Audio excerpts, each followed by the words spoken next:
মোটু পাতলুর মধ্যে এটা রেস শুরু হতে চলেছে এক তুষারপাত এলাকা দিয়ে, ওপর দিয়ে দেখা যাক বরফে ঘেরা রাস্তার ওপর দিয়ে কে জিততে পারে। মোটু আগিয়ে গেছে, পিছনে পড়ে গেছে পাতলু। আবার পাতলু চেষ্টা করছে মোটুকে টপকে দেওয়ার জন্য।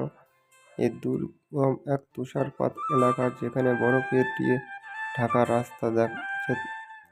এই রেস শুরু হয়েছে, প্রথম সিগন্যাল পার হয়ে গেছে মোটু ও পাতলুও এসে ধরার চেষ্টা করছে কিন্তু ধরতে পারেনি। দেখা যাক কে জিততে পারে। চ্যানেলে নতুন হলে সাবস্ক্রাইব করবেন, পাশে থাকা বেল আইকন প্রেস করবেন। দেখা যাক কে জিততে পারে। চেষ্টা করছে দুজনাই জেতার জন্য মরিয়া হয়ে, কিন্তু মোটু আগিয়ে আছে, পিছন দিয়ে পাতলু এসে গেছে। পাতলু মোটুকে টপকে দিয়েছে।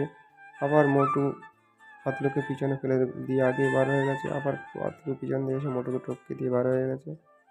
দেখা যাক জিততে পারে কিনা। আবার পাতলুকে ফেলে মোটু আগিয়েছে। দেখতে পাচ্ছেন একটা দুর্ধর্ষ একটা দুর্গম পথ, বরফে তুষারপাতে ঢাকায় এই এলাকা। মোটু আর পাতলুর মধ্যে যে রেস, পাতলু পিছনে পড়ে গেছে, মোটু আগিয়ে গেছে। দেখতে পাচ্ছেন একটা সুন্দর একটা প্রদর্শনীয় খেলা, বাইক রেস। দ্বিতীয় সিগন্যাল পার হয়ে গেছে। মোটু পাতলু পিছন দিয়ে এসেছিল, ধরতে পারেনি। দেখতে পাচ্ছেন কতদূর কী করতে পারে, দেখা যাক। এক মোটু আগিয়ে আছে, পাতলু পিছনে পড়ে গেছে।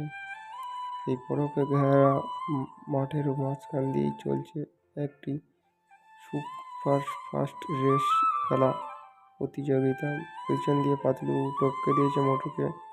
দেখা যাক মোটুও পিছনে টপকে দিয়েছে পাতলুকে। আবার পাতলু পিছন দিয়েছে, মোটুকে টপকে দিয়ে পার হয়ে গেছে। মোটু আবার পাতলুকে টপকে দিয়ে পার হয়ে এসছে। দেখা যাক, জেতার জন্য সব আপ্রাণভাবে চেষ্টা করছে। কে জিততে পারে দেখতে পারবেন একটু পরেই। শেষ পজিশনে, শেষ সীমানায় এসে মোটু জিতেও গেছে।